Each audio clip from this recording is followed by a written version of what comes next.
I live in Ojai, California. Although we are a very small town, we have strange occurrences here. For how isolated and small the town is, we have more Hollywood celebs here than most of Los Angeles. There is a Scientology compound with an underground installation I have heard stories about. UFO sightings are more commonplace than I'd like to admit. My Chumash Indian family tell tales of snake brothers who live underground, and Ojai literally means moon nest, for tales of the moon coming down from the sky to set underground. Think what you want about that.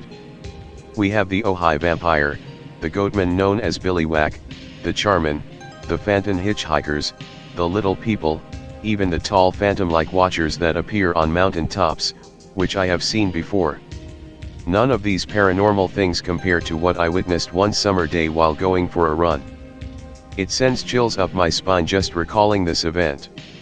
I'll tell it as I saw it. Pick not of creature but very related. This all started around July 2008. I worked at an MMA gym in Ventura, and one of our superstar fighters wanted to know of any good trails to go for he and his brother from out of town to go on a run. I knew a scenic trail with beautiful creeks and lots of wildlife, so I recommended a path I visited with my Chumash family as a kid near Wheeler Gorge off the 33 in Los Padres National Forest. I drove my car, a riced-out Civic, and brought his brother along. Once we arrived, we ran together and very quickly they lapped me, leaving me in the dust. I kept a steady pace, as I was not a professional athlete, or whatever his brother was on. I suspect he was on meth or something by his odd behavior, so I kept a steady pace, and fell way behind. This is where it gets otherworldly. As I make my way down the hill, I see what looks like a large hairy homeless guy crawling on the ground, grunting and sniffling, making a noise similar to my old 16-year-old pit bull, like it's struggling to breath. Its face pointed down, it was covered in mangy multicolored hair, with bald patches, no hair on the forehead, or just above its cheekbones. The way it crawled, it was rocking its shoulder and hips side to side, similar to the way a gecko crawls. It had tufts of long hair almost like mutton chops, and had tufts of hair that were pointy like the X-Man, Wolverine. I don't know why I didn't call to it at first, maybe because when any of us see a crazy bum, we ignore and try to resist eye contact, I don't know. I kept quiet and just kind of froze, trying to make sense of what I was looking at. I notices its shoulder blades going flat, and it stepped, then pointing up at a sharp angle almost like wings, but they were just freakishly long and high. Its chest was not flat, but wide and pointy, like a large skinny dog, with mange or hairlessness and the very bottom. It wasn't till it turned left sideways and crossed my path right in front of me until I felt my stomach sink. As it turned and walked right on front of me, I got a full and slow glimpse of what it was. It was long, 12 to 14 feet, and it was large and muscular. It had a nose ridge like a person, it had a chin and long clawed fingers, it had eyebrows, and a human-like face. Its belly narrowed and was abnormally thin, very much like a greyhound. It had freakishly long cat legs, only with stubby human-like toes with a few of its claws missing on the hindquarters. It had this is going to sound weird, a sagia.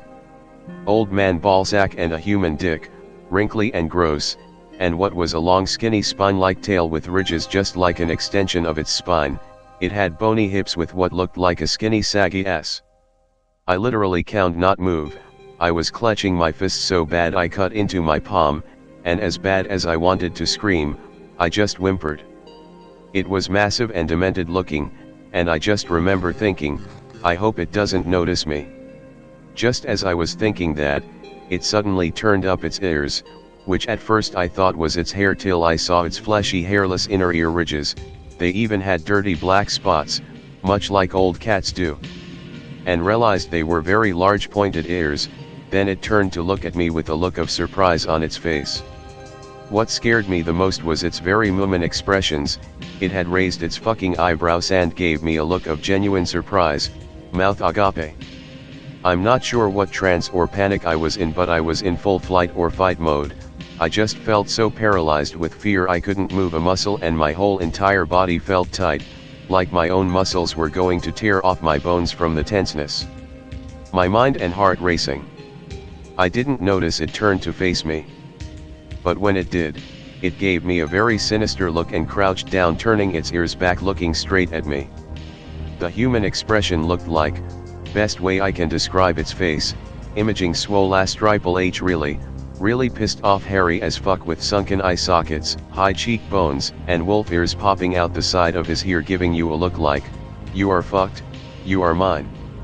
That's when it smiled.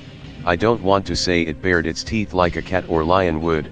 It did bare its teeth, but it was far more of a smile, like an evil, cocky, totally fucking with its prey smile, and I noticed its mouth was wide and full of needle-like sharp yellow as fuck teeth. It had rows and rows, baying rows exactly like a shark. At this point, if I had eaten earlier I would have definitely shit my shorts. I was already accepting the fact that I would die and no one would ever see me alive. This thing can't eat me bones and all easily, and I knew it. Right then I heard a thumping of footsteps. It was Jeremy and his brother running back around the trail. I couldn't see them, but they couldn't have been more than 60 plus feet away. Now Jeremy was about 6'4"-ish, 240 pounds, his brother weighs also a massive built dude. I was 155 soaking wet, so I'm guessing to this day, maybe it preferred more meaty prey, but just as they made their way closer, it turned its head towards the footsteps. They gave me the side eye. It turned back the way it was heading across the trail and went on its way, giving me a human look like, you know I had you, and giving me an evil side eye as it walked it back into the brush, like, catch you later. Motherfucker, on my grandmother's life. The most terrifying thing about it all was its incredibly human expressions. You might run into a bear or lion, but anything that can express real intent the way this thing did is truly the most horrific thing you could ever experience. If only you fuckers could begin to imagine. Anyway, I ran the opposite way down the trail, so fast at points it felt like I was hovering over THR ground. I eventually twisted my ankle and had sprained for weeks after, but I just had to get to my car. As I jumped in, I just started the engine and burned rice. Halfway down the mountain, I remember Jeremy and his brother. I didn't want to, but I had no choice but to turn back. If Jeremy was alive he would surely kick my ass, and that was an ass beating I wasn't willing to risk. I came back to a pissed off UFC figure and his brother banging on my hood, pissed off. He instantly cooled down when he saw me visibly shaken. Now I'm no pussy, I work at a tavern as a bouncer, dude, 4 black belts, okay, and I'm one-on-one trained by Ventura's own Tony L. Cookie Ferguson, no bullshit, and I'm known to be somewhat fearless. But they saw me sobbing like a little girl's, hesitant to explain exactly what I saw. I said it was a weird creature. Jeremy decided to run back and investigate, only a 2 to 5 minute run for his pro ass. I grabbed his arm to stop him, which I'll admit, was not met with coolness. He set off running and I kept my car running. Not 4 minutes later he came sliding down the hill in a cloud of dirt, banging on my hood, he and his brother jumping in my car screaming, "Go, fucker, go," without even closing the door. I peeled out and drove away, never to come back again to this very fucking day. Still hesitant to explain exactly what I saw. I work at the gym, so ridicule from 40 plus alpha male types thinking I'm crazy would make for a bad hostile workplace. But according to Jeremy and his bro, Jeremy came to about where I saw it too and said he saw for a split second what looked like a bear running down the hill through the trees, and he didn't hesitate to run. His brother, who got a slightly longer but short glimpse through the trees, mind you they didn't get a good glimpse, said it resembled a long hairy brown snake slithering down the hill. After dropping them off at the gym, I bummed a few cigarettes off someone's girlfriend, and was very short with anyone asking what happened, as I wanted to forget it ASAP. I never smoke and this kind of freaks some people out. When I finally got home, my dad, Chumash Indian, asked what happened to my ankle. I said we went to Ojai to go for a run and I must have slipped and twisted it. My dad can always sense when something is wrong.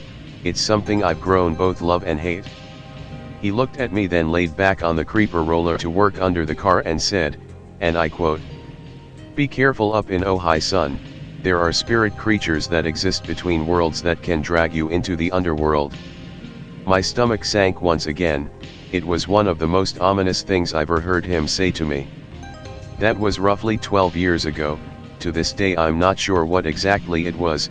I have researched skinwalkers, wendigos, sphinxes, of which there is a monolithic ancient sphinx in Malibu, and manticores. It may have been a manticore as the shoulders could be mistaken for wings the way they were elongates and kinda looked like flapping wings as it walks, and the spiky tail kinda resembled a scorpion tail as in legend, and it did have needle-like teeth, but it was definitely an ancient and incredibly large creature. I've since tried too hard to make sense of it all. I've compared missing 411 maps, with maps of cavern systems, with maps of Bigfoot sightings, with maps of deep underground bases or supposed UFO bases, and found them eerily similar.